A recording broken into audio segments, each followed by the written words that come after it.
Hey gang, this is Nate on the Stone. Welcome back to my channel, and today we are not just going to be talking about Alyssa Milano's sex strike, but we are going to be deconstructing it as well. In light of New York State's hugely expansive abortion bill, which Governor Cuomo signed this January, as well as the sentiments expressed by Governor Northam of Virginia, who said that a mother and a doctor should be able to decide whether or not to resuscitate a live baby who had survived an abortion, the states of Georgia and Alabama have passed some of the most pro-life legislation in recent years, with other states like Ohio and Missouri following close behind.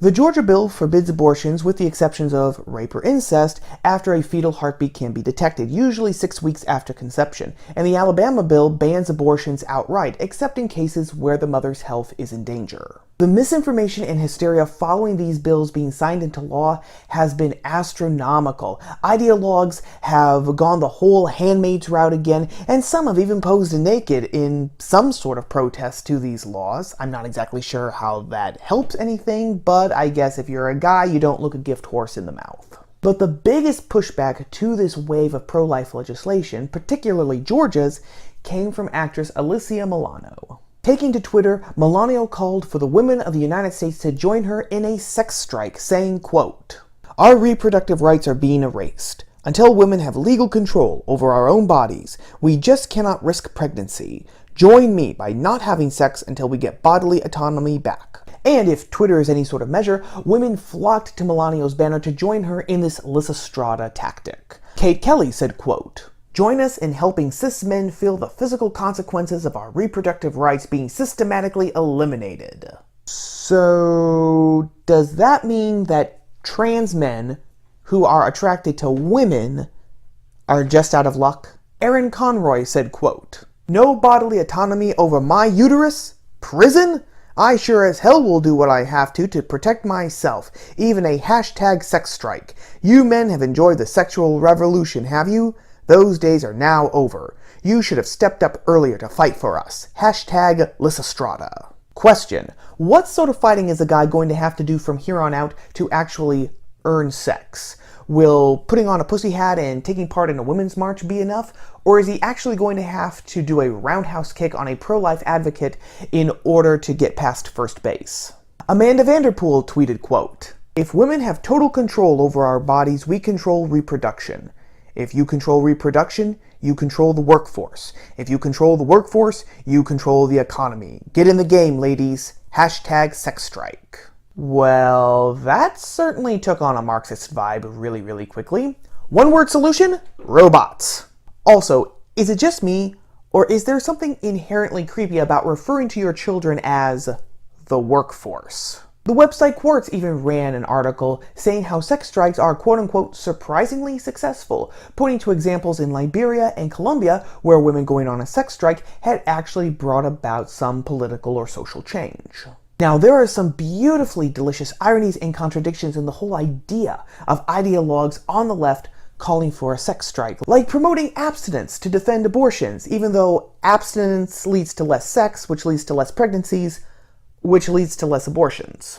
Or there's the fact that sex strike women are telling women that they need to stand up for their bodily autonomy and their sexuality by telling them what to do with their bodies and their sexuality.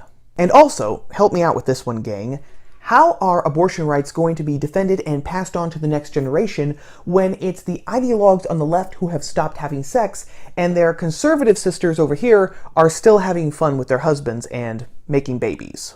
Regardless of those inherent contradictions, though, it seemed as if women on the left were in accord with Milano and that Lysistrata was about to be reincarnated in the 21st century. Except that Milano almost immediately began getting pushback for her idea, people starting to say that she was doing more harm than good and that her whole sex strike was actually misogynistic. The feminist next door said on Twitter, quote, "Please stop feeding the narrative that women are providers and men are consumers of sex. Bribing men for equal rights with access to our bodies is not how feminism works," unquote. Heidi Stevens, writing in the Chicago Tribune, argued the same thing, saying that since men enjoy sex as much as women, a fact that she says has been too long neglected, I seriously doubt that, but we'll let that slide for the time being, making women give up something that they actually enjoy isn't good, isn't fair, and it's not going to accomplish its goals. Even the article in Quartz, the one which praised sex strikes as being very politically effective, had to admit towards its end that a sex strike in the United States probably wouldn't work like the ones in Colombia and Liberia, because the ones in Colombia and Liberia had smaller and, more importantly, much more concrete goals.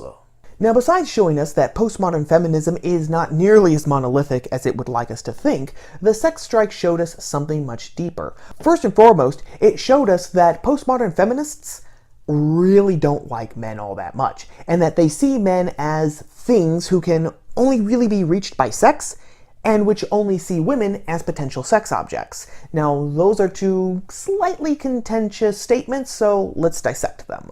A lot of postmodern feminists will protest today and say that feminism does not equate with man-hating, and that while, sure, there may be some women who both claim to be feminists and who are also man-haters, we shouldn't take that to mean that feminism means man-hating or that all feminists hate men. And sure, if we lived in a common-sense, reasonable world, I could buy into that. But that claim gets a little shaky not only when avowed, professed, and respected feminists come out openly and say that they hate men, but also argue that all women in general should hate men. One of the best examples of this came in a June 8th, 2018 Washington Post op-ed written by Dr. Susanna Daynata Walters, who is a professor of sociology, as well as the director of the Women, Gender, and Sexuality Studies program at Northeastern University, as well as being the editor of the gender studies journal Signs. In this now famous, or infamous op-ed, she wrote, quote, "So at this moment, here in the land of legislatively legitimated toxic masculinity, is it really so illogical to hate men?" Okay. But it gets better, gang, because she continued, saying, quote, "So men, if you really are hashtag with us and would like us to not hate you for all the millennia of woe you have produced and benefited from, start with this. Lean out so we can actually just stand up without being beaten down. Pledge to vote for feminist women only. Don't run for office. Don't be in charge of anything. Step away from power. We got this. And please know that your crocodile tears won't be wiped away by us anymore. We have every right to hate you. You have done us wrong. Hashtag because patriarchy." Wow, who would have thought that Joe Biden, Bernie Sanders, Beto O'Rourke, Pete Buttigieg, and all the rest of them were just examples of toxic masculinity? And Dr. Walters is not alone on this. Back in 2015, writing in The Guardian, prominent feminist Jessica Valente argued that no, feminists don't hate men, but would it really be such a big deal if they did? She said, quote, "Our hatred is just a feeling and not something that can impact men in any meaningful or oppressive way." Now the thing is, even if Walters and Valente were outliers, the sex strike itself has shown that postmodern feminists have an almost innate dislike for men, because whether you're for the sex strike or against it, that dislike is demonstrated. On the one hand, if you're a postmodern feminist who is against the sex strike, chances are you're against it simply because it is going to deny women sex, which means that really what you're doing is just reducing men to a bunch of sex bots. And some postmodern feminists actually come out and say it. Responding to Milano's original tweet, columnist Jamila Lemieux wrote, quote, "You want to deny myself the one pleasure men offer because of what now?" Well, points for honesty, I guess. On the other hand, if you're a postmodern feminist who is for the sex strike, you must think that men can only be reasoned with via sex. And postmodern feminists think this in large part because they've been trained to think that men only see women as sex objects.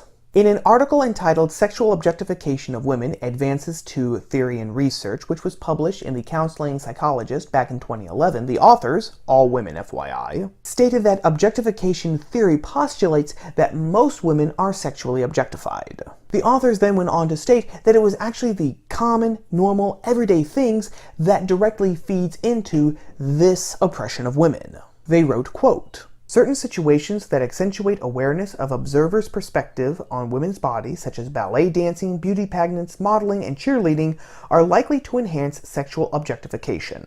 And later on they argued that traditional gender roles are some of the prime ingredients for a sexual objectification environment. And I can't help thinking that when ordinary everyday things like ballet dancing or the traditional roles and characteristics of men and women, when these are stated to be some of the primary reasons why women can be objectified, it's no wonder that so many women feel subjectively that they have been objectified. It becomes a self-fulfilling prophecy. And not only does this mentality reduce men to robots, again, because it says that if you're a man, you are going to naturally just act in this sort of way, but it doesn't even solve the problem that it pretends to actually recognize.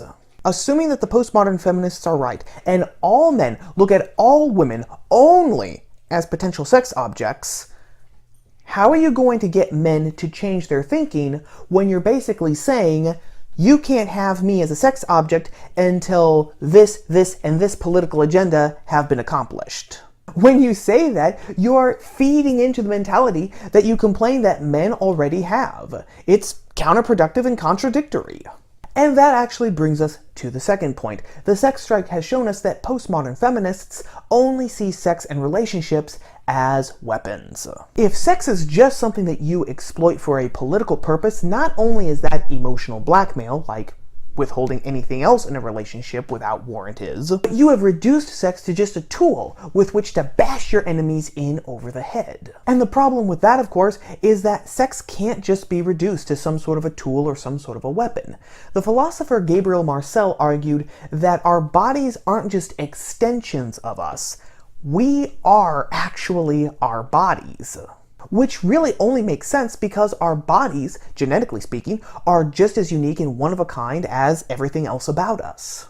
When we take time out of our schedule to help a friend move, or when we donate money to a charity, we're donating something from us to these good causes. Money, time, etc. But when we actually have sex with a person, we're not just giving something of ourselves. We are giving ourselves entirely to that person, whether we realize it or not, whether we want to or not. And not just giving them a little extension of ourselves in order to receive pleasure back. Turning it into just another weapon, political or otherwise, not only cheapens sex, but cheapens ourselves as well. People who believe that the Georgia and Alabama pro-life bills are draconian are more than welcome to make the best case for their position. I 100% disagree, but that's the great thing about free speech. We can argue together and find the truth. But people owe it to themselves to come up with the best arguments that they can for their own case. A sex strike, something that weaponizes sex and relationships and reduces men to little more than sex puppets, isn't going to help anyone or anything, and it isn't going to move the conversation forward one bit. But as always, what say you? What are some other ways that people can engage in the political discussion without always resorting just to speaking, but that also respects individuals as people? As always, let me know your thoughts, your ideas down in the comments section below.